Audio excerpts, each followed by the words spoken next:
అనుకూలమైన శిక్ష మన మీదకి రాకుండా తప్పించుకోవాలంటే ఇది అనుకూలమైన సమయం. దేవుడు ఏర్పరిచిన దినం. ఇక్కడైనా నువ్వు మారు మనసు లేకుండా ఉంటే, ఇంకనైనా నువ్వు పాపక్షమాపణ లేకుండా ఉంటే, ఇంకనైనా నువ్వు బాప్తీసం లేకుండా ఉంటే, ఇది మంచి తరుణం కనుక ఈ సమయమందు, దేవుడు ఏర్పరిచినటువంటి సమయమందు మారు మనసు పొందే సమయం, పాపక్షమాపణ పొందే సమయం, బాప్తీసం పొందే సమయం. దేవుడికి స్తోత్రం.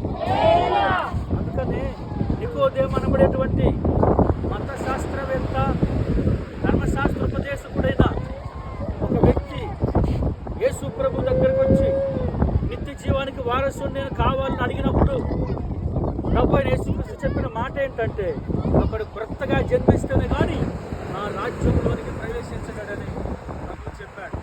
ఆ క్రొత్తగా జన్మించడం అంటే ఏంటంటే, ఒకడు నీటి మూలమున జన్మించాలి, ఆ తర్వాత పరిశుద్ధాత్మ మూలమున జన్మించాలని బైబిల్ చెప్తా ఉంది. నీటి మూలమున జన్మించడం అనగా అర్థం ఏంటంటే బాప్తిస్మం పొందుట. దేవునికి నీళ్ళలోనికి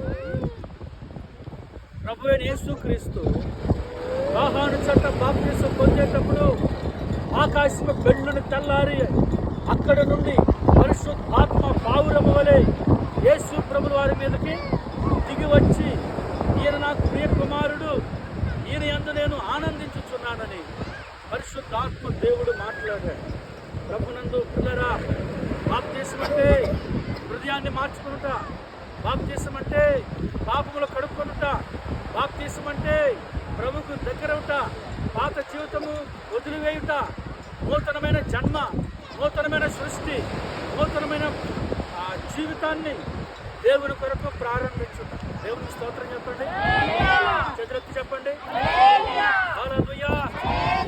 అందుకనే బైబిల్ చెప్తోంది, మారు మనస్సు అక్కరలేని 99 మంది నీతిమంతుల కంటే ఒక్క పాపి విషయమై పరలోకమందు సంతోషము